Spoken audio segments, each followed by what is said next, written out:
Danışır Mahaçqala, axşamınız xeyir olsun, hörmətli dinləyicilər. Dağıstan Radiosu ilə Azərbaycan dilində verilişə başlayırıq. Mikrofon qarşısında jurnalist Söhrə Musayeva, rejissor pult arxasında Mina xanım Mamayeva.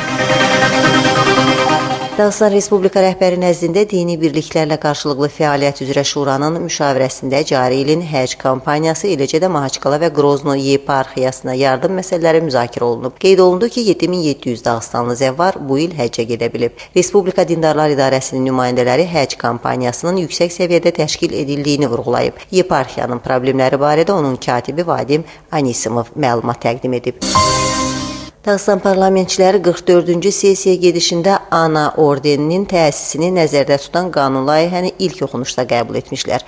Bu mükafata 10 il gedişində daimi olaraq Dağıstan ərazisində yaşayan ən kiçiyinin 3 yaşı tamam olmaq şərti ilə 10 və daha çox uşağı olan və onları tərbiyələndirən qadınlar layiq görüləcək. Bugünə Dağıstanda 100 çox uşaqlı ana var. Onlar üçün ordenlə yanaşı 50.000 rubl məbləğində bir dəfəlik pul mükafatı da nəzərdə tutulur. Müvafiq məqsədlə Respublika büdcəsindən 5 milyon rubl ayrılacaq. Qeyd etmək yerinə düşər ki, Dağıstan parlamentinin spikeri Xizri Şıxsəyidov sənədin ikinci son oxunuşda qəbulunadək bir dəfəlik pul mükafatının məbləğinin artırılma imkanlarını nəzərdən keçirmək təklifi ilə çıxış etdi. Qeyd etmək yerinə düşər ki, Ana ordeni qadın ananın sosial rolunun və statusunun yüksəldilməsi məqsədli dövlət mükafatıdır. Eyni ilə bu mükafat Dağıstan Respublika Qadınlarının Ailə və Uşaq Tərbiyəsi İnstitutunun möhkəmləndirilməsində xidmətlərini bir daha qeyd edir.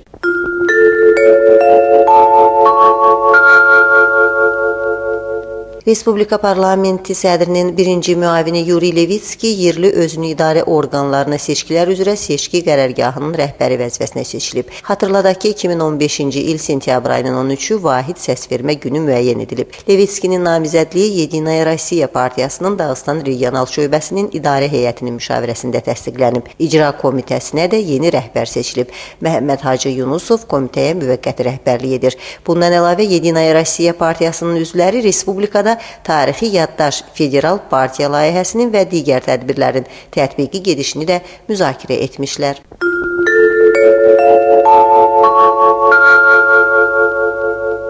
Dağıstan Dövlət Texniki Universitetində Ölkələr, Dillər, Mədəniyyət 6-cı Beynəlxalq Elmi Praktik Konfransı keçirilib. İqtisadi ixtisaslar üçün Xarici Dillər Kafedrası tərəfindən təşkil edilmiş bu tədbirdə Hollandiya, Çin, Amerika Birləşmiş Ştatları, Kanada, İsveçrə, Hindistan, Ukrayna, Kod d'Ivoire və Əfqanistandan nümayəndələr iştirak edib. Seksiyalarda səslənmiş məruzələrin məzmunu təqdimatı nəzərə alınmaqla ən yaxşı məruzəçilər də müəyyən edilib.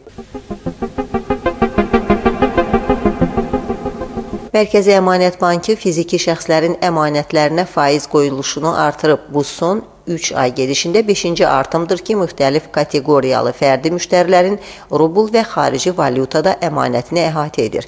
Bankdan verilən məlumata əsasən hazırda yeni əmanətlərin açılması halları çoxalıb. Dekabr ayında yerləşdirilmiş depozitlərin ümumi məbləği ötən ilə müqayisədə 1,7 dəfə artıb.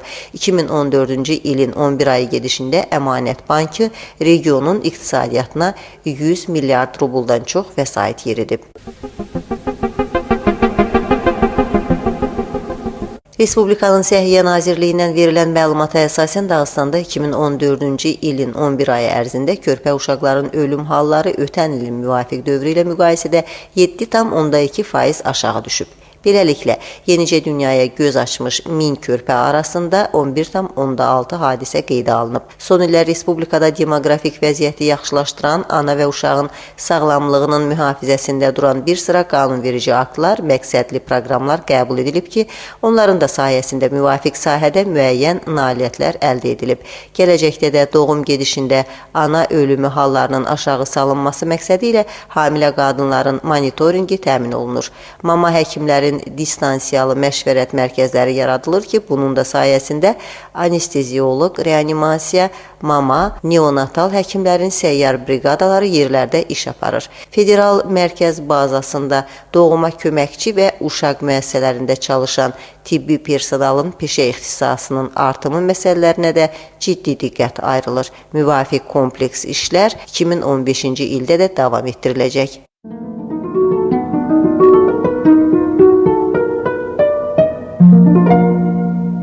Mahaçqalada Staraya Şkola idman kompleksi açılıb. Burada məşqçilər 5 istiqamətdə idmançılar hazırlayacaq. Bir sıra tanınmış idmançıların məşqçisi olmuş Abdulmanap Nurməhəmmədov kompleksin təşkilinə təşəbbüs göstərib ki, burada artıq müxtəlif çempionatlarda ad qazanmış idman ustaları məşq keçəcək.